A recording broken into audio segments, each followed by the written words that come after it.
what's going on, everybody? This is Catch, Hook, and Shoot. Today is Sunday, January the 20th, 2019. I am live streaming right now on Twitch, so thanks for anybody who is checking the show out live for the first time.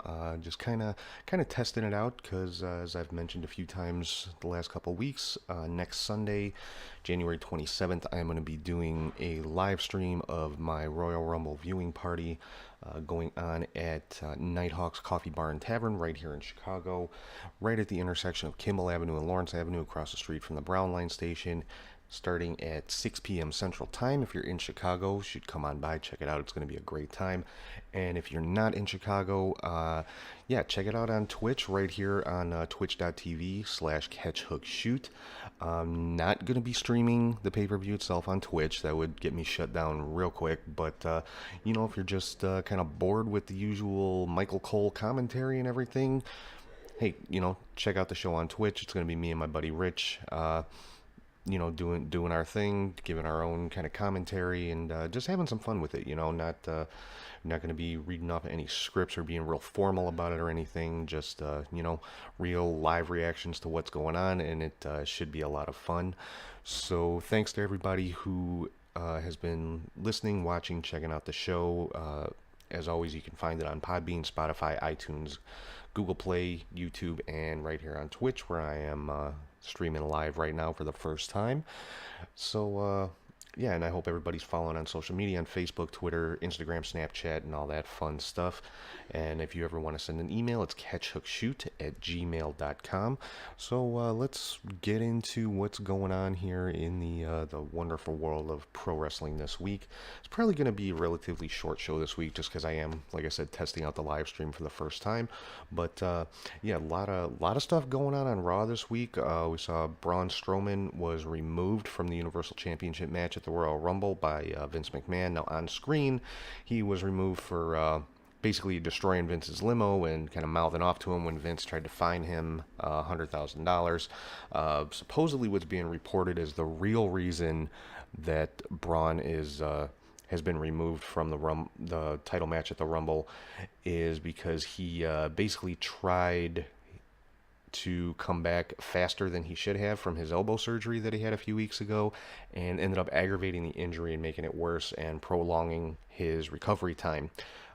Supposedly, the article that I read, the rumor that's circulating is his doctors and everything gave him a very strict physical therapy regimen to keep him on track for a 4-week recovery time, and he basically tried to overdo it, re-aggravated the injury, and he's still not been medically cleared because apparently that in-ring segment, that face-to-face deal with him and Brock Lesnar a couple weeks ago was supposed to end up in a brawl between the two of them, but obviously that didn't happen because Braun, as I just said, is not medically cleared. So it is what it is. So as a result of that, we have a new Universal Championship challenger for Brock Lesnar at the Royal Rumble, and that is Finn Balor. Won a fatal 4-way match against John Cena, Baron Corbin, and Drew McIntyre.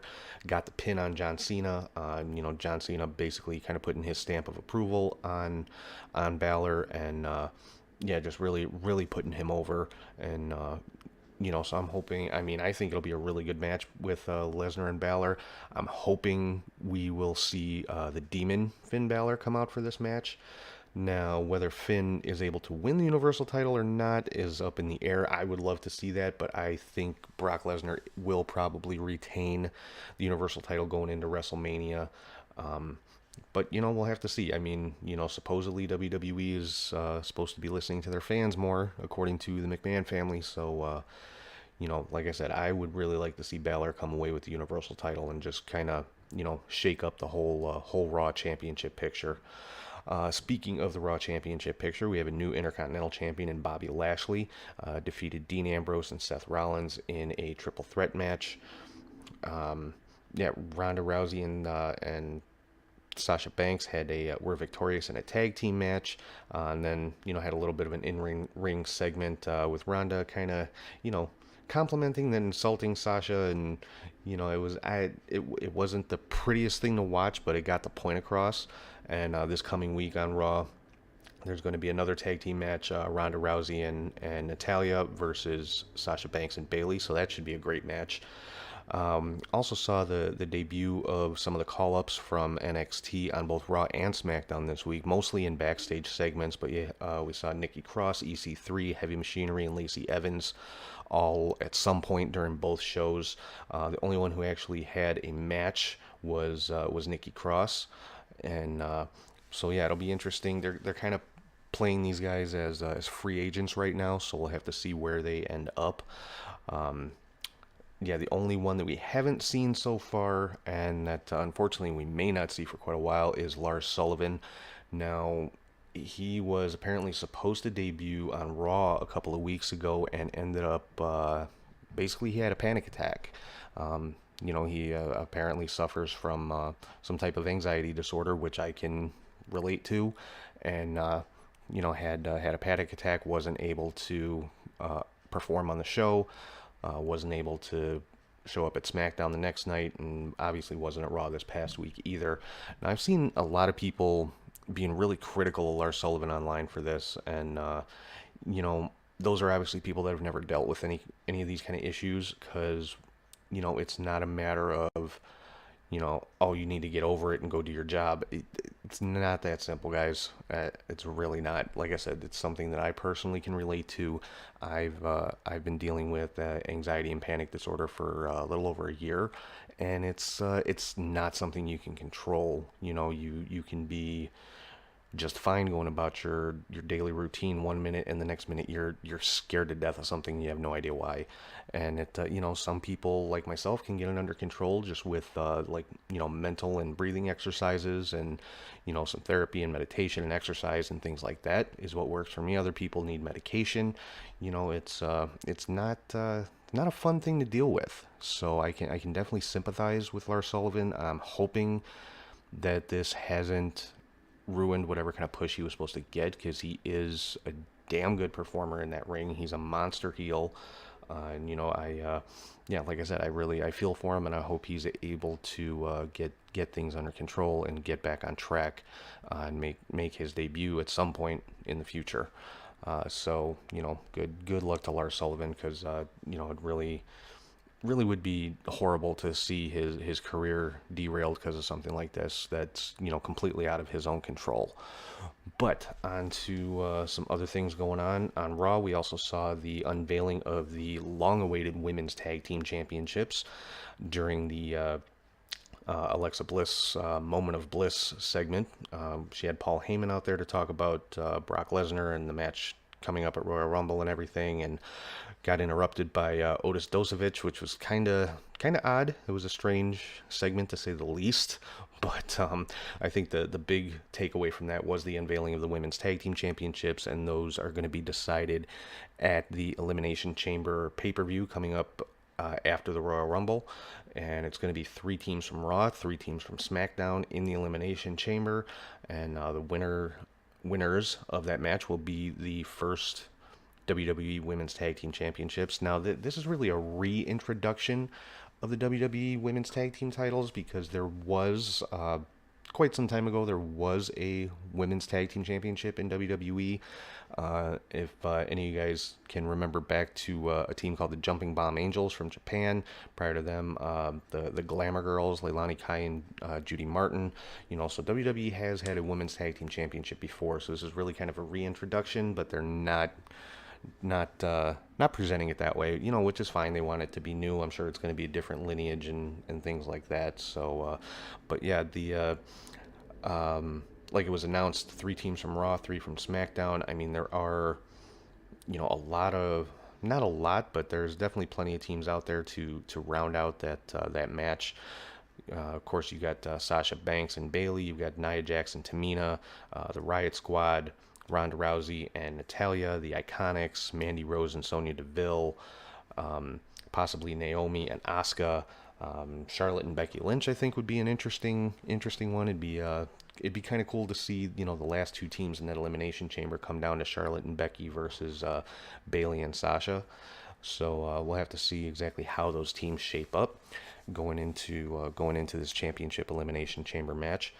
And on the SmackDown side, really kind of the big story over the last couple of weeks has been the situation with Jimmy Uso, Naomi, and Mandy Rose. With Mandy kind of, playing the part of the home wrecker and things like that. And I guess Naomi and Mandy have a match coming up this week on SmackDown to kind of settle their score. So we'll see what else comes out of that.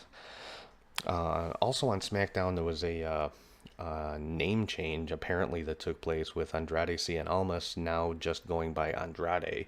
Um, they dropped the last part of his name, which it's not a huge deal. I get that.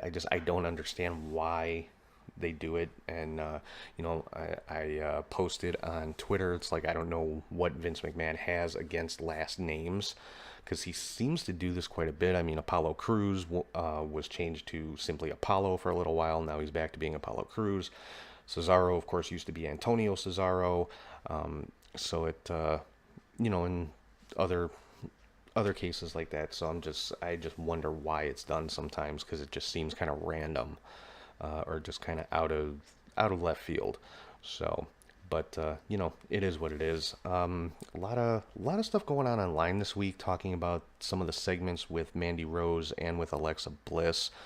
Of course, the one with Alexa Bliss on Raw was her production assistant or whoever it was bringing her coffee barged into her dressing room, and she basically wasn't dressed, but and the thing with Mandy Rose, like I said, playing kind of the homewrecker role, and coming out and just wearing a towel, or luring Jimmy Uso to her hotel room where she's just wearing lingerie or something like that. It's entertainment. It's a television show. It's storylines, and I said it online a few times this week. You see a lot more graphic, risque kind of stuff on television shows, other television shows on a weekly basis. Why is it a big deal when the WWE does it? I still yet to get an answer to that question, but a lot of people complaining that, well, the WWE is going backwards. They're going to start going back to the Divas division. No, they're not. They're never going to take it back to the Attitude Era or the days of the quote-unquote Divas with the Santa's Little Helper matches and bikini contest. It's not going to happen. And I mean, the thing with Alexa Bliss, you basically, you saw her back. I'm sorry, that's not a big deal. I mean, yeah, it was kind of a pointless scene. It was, I guess you could say it was gratuitous, but it's not like it was overly graphic. She was completely covered in the front. You saw her bare back.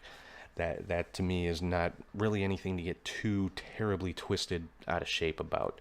But that's just me. People want to take things to extremes and just get offended and get all up in arms over, in this case, basically nothing. So again, it is what it is. So moving on from there, some of the bigger stories going around this week are WWE superstars asking for their releases. Primarily among those is the Revival. And from what I've read, Vince McMahon has denied that request. Apparently, they're under contract until 2020.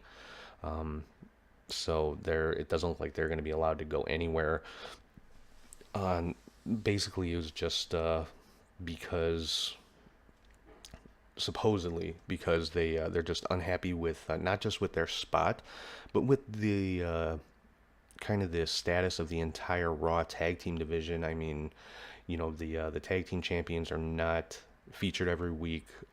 Tag team wrestling is kind of almost like an afterthought on Raw a lot of the times, and apparently they were just kind of fed up with it and said, we'd like to go elsewhere. But by all accounts, that request was denied. Which, hopefully they'll start elevating the tag team division a little bit, especially with the women's tag team division coming into play and getting so much attention lately. Hopefully that'll elevate the men's tag team division as well.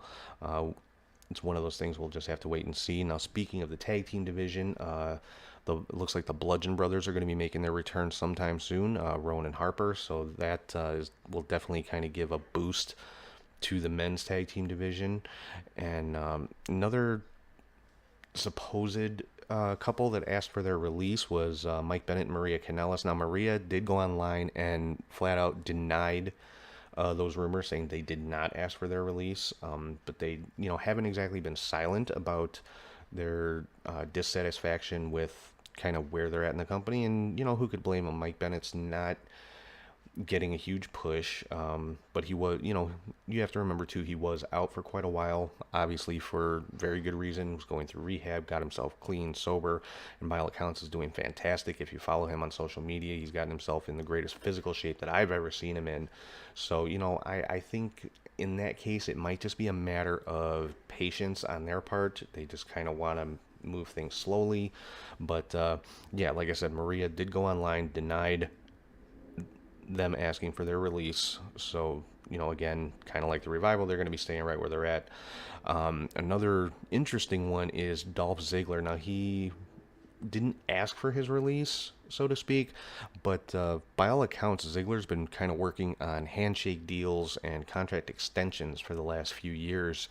And I guess the WWE offered him a position as a producer rather than a new contract as a wrestler, and he apparently turned that offer down. So it's looking like he is probably done with WWE, and I'd be curious to see where he lands after this. Because if he does want to continue with his wrestling career, I mean, he's got a million options out there. I'm sure Impact would love to have him. Ring of Honor would love to have him. I'm sure AEW, he'd fit in really nicely there as well. He'd be another pretty big name for them to sign. So, he can go pretty much wherever he wants if, in fact, he is done with the WWE. Now, also, he has gone back to his real name, Nick Nemeth, on his Twitter account, so that is kind of another indicator that he may be leaving Dolph Ziggler and the WWE behind him. And he also, as I'm sure a lot of you guys know, has a career as a stand-up comedian, and it's something that looks like he's very passionate about, something he really loves doing. So he may walk away from wrestling altogether for a while and just focus on that part of his career. So who knows? But I'm hoping he will land somewhere in a wrestling ring in the future, because he's supremely talented. Never seen a bad Dolph Ziggler match, and you know definitely deserves a top spot somewhere if he does wind up going elsewhere to continue his wrestling career. Another kind of interesting note is the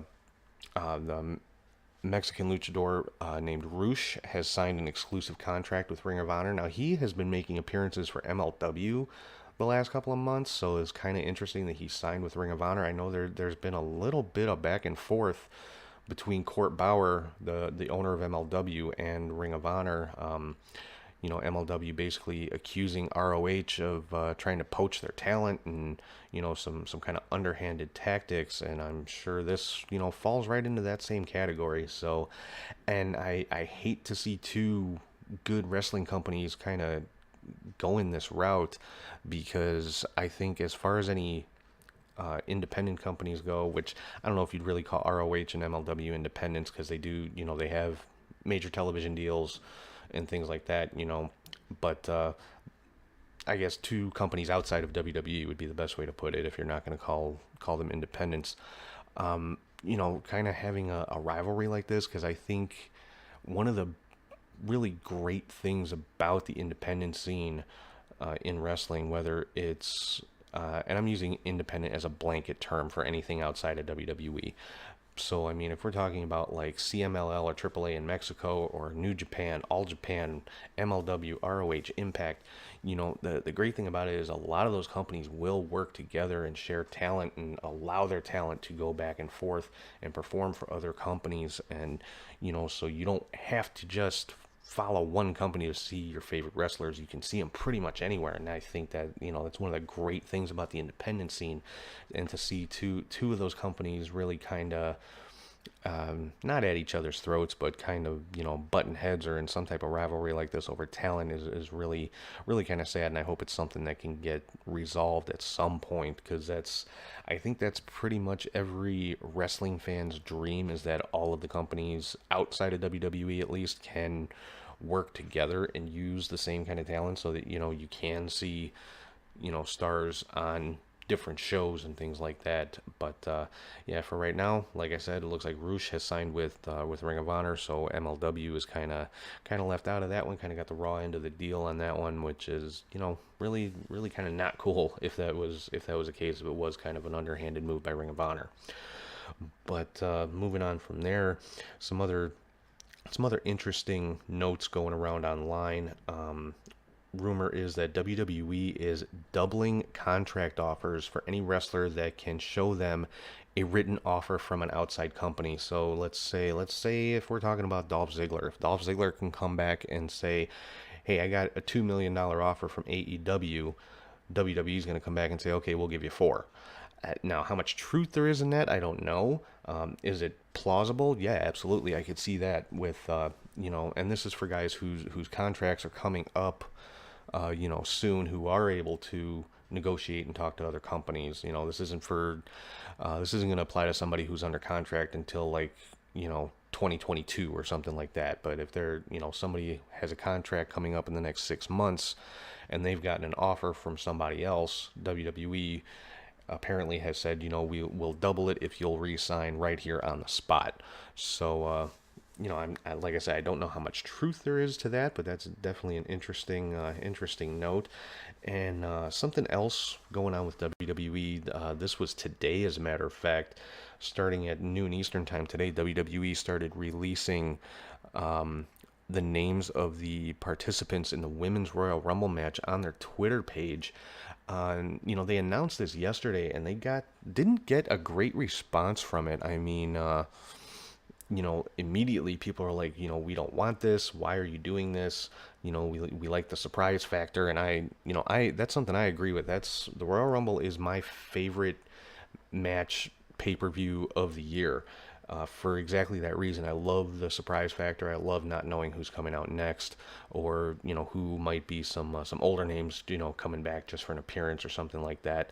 Now they didn't announce all 30. They announced the name every half hour for a couple of hours and then cut it off.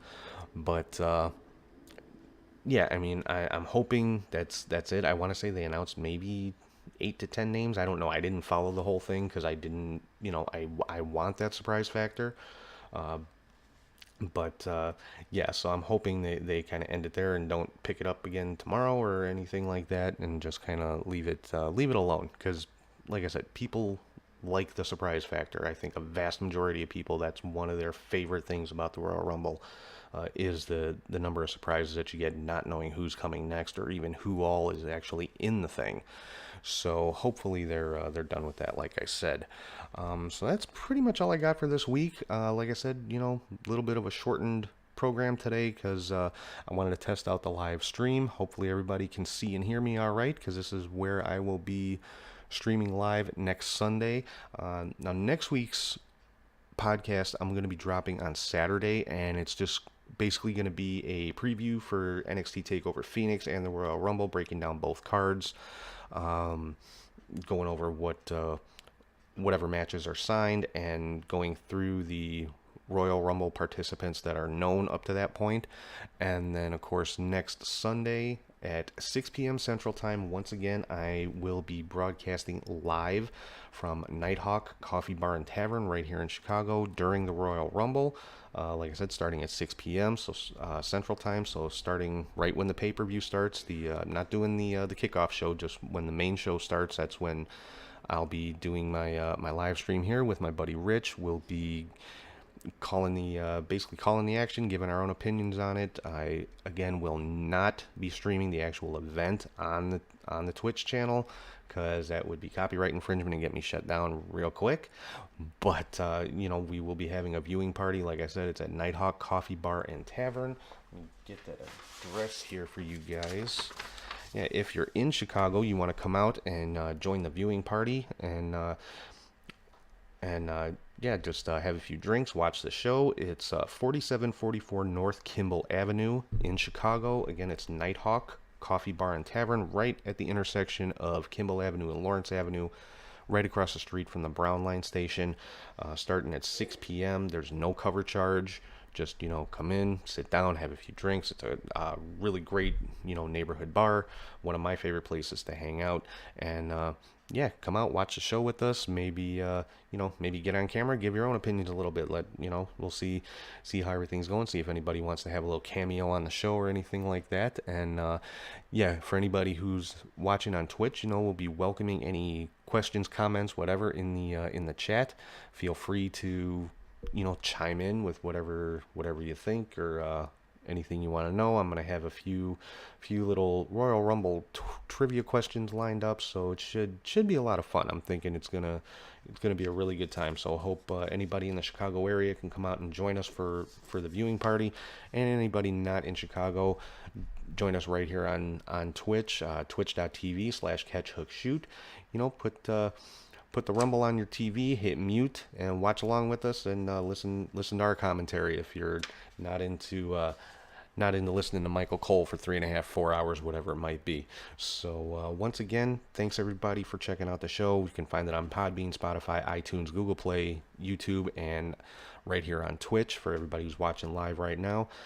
On social media, you can find us on Facebook, Twitter, Instagram, and Snapchat. Just search Catch Hook Shoot. You'll be able to find the pages. And if you ever want to drop an email, it's catchhookshoot@gmail.com. Questions, comments, suggestions, anything under the sun. I'd love to hear from any of you guys with any kind of opinions or anything like that on the show.